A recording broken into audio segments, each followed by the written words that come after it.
So they've sold their ETH to buy Bitcoin because of the ETF, right? And this point in the cycle. Makes sense, fine.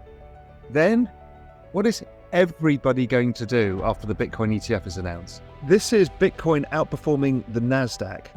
You don't want to own anything except crypto at this point in the cycle because it starts outperforming everything. It's really Solana and ETH. Solana and ETH. Yeah, nothing else adds up to much. It's just Solana and ETH. And of which Solana is the larger bet.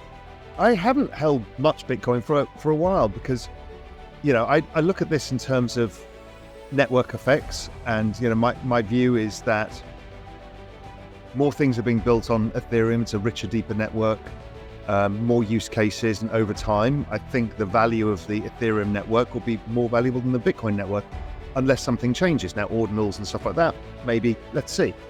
And so it's just from that thesis alone that I haven't held much Bitcoin. I've just thought it'll underperform. Now, it always outperforms in crypto spring.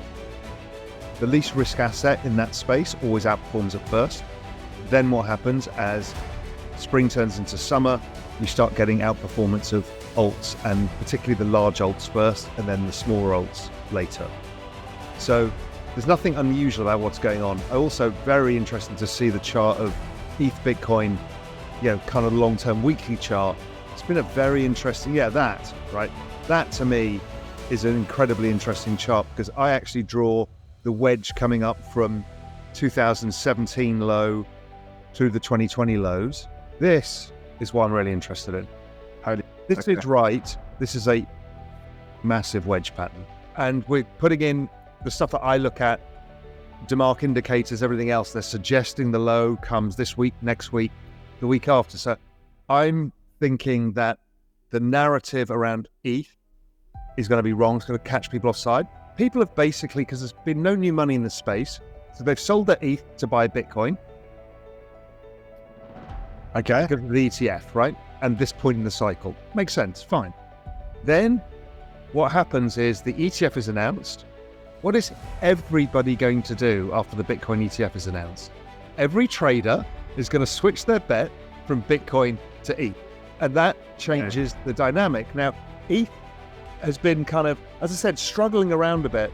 But once it clears 1900, it gets really interesting. I think I put out a chart yesterday on the ETH chart on my Twitter feed. So what we've got is, it's an Elliott wave chart, and it's a beautiful technical pattern of this lovely kind of flag. So Elliott wave, you tend to get 5 wave advances, ABC declines in a bull market. So you had this wave up 1, it retraces all the way back down, doesn't make a new low, that's a wave 2. Then you start on what is a wave 3. Wave 3s are the big dynamic waves. But within that, breaks down to sub-waves. So this was wave 1, wave 2 was the correction. And now if you break that, you go into what's known in, the most exciting thing of Elliott wave is a 3 of 3. That's where you get the double acceleration point. What we've just seen in Solana feels like it's going to happen in ETH. Particularly now everybody's underweight ETH. People have seen the Solana move. Let's say the Bitcoin ETF comes. You break that trend line, which is about 1900. And before you know it, you're on your way to 2,500 and beyond. This is Bitcoin outperforming the NASDAQ versus Global N2, right? So at this point, I call this the supermassive black hole. You don't want to own anything except crypto at this point in the cycle because it starts outperforming everything. This is the weekly global liquidity index, which is 5 of the world's largest central banks, global net liquidity. And what we're seeing is it's not quite at 0 yet. Right, this is the big daddy of indicators. This is the thing that we get when we put just the outright weekly liquidity index. We get a 97.5% correlation with the NASDAQ and 87% with Bitcoin. So this is the big daddy. It's not quite there, but it's almost at 0. And once it starts getting to 0, we kind of get into what we refer to as the banana zone, when all assets go bananas. Around the time Larry was saying what he said, the markets were starting to figure out that the real problem was this excess supply issuance of bonds, and that inflation wasn't going up, but bond yields kept rising. And it was that moment that gold and crypto picked up very quickly is that the more bond yields go up, the more they started going up. That correlation changed. And that correlation was driven by the fact, I think, that the market knew if bond yields are going to go up like this, the Fed or the government or somebody's going to intervene. So you get closer to the cowbell, the stimulus, somebody's going to do something. So I think that was a really big factor in it. And things started taking off. It's like, okay, if this bond market's going to get out of control, then you need to hide somewhere. And also, the banks had started going down again as well, if you remember. Yeah, October 16th, like the banks had this little peak and then started dropping like a stone. And so, again, the market's job is to forecast the probability of stimulus or a flight to safety. And Bitcoin always does well out of it. So that's what I think started it off. And I think Larry saying the same thing around the same time that the banks turned around, also adds fuel to the fire. I don't know if there was any economic data out that day, but there was probably something around that as well. Interest rates are too damn high, and they have to issue ongoing bonds to cover the deficits, but they have to roll the bonds from last 4 years, from 3 years ago, from 1% interest rate to 5% interest rate, or 5.5%. And the problem is, to do that, you have to issue yet more bonds to pay for that. So we're just getting awash with issuance.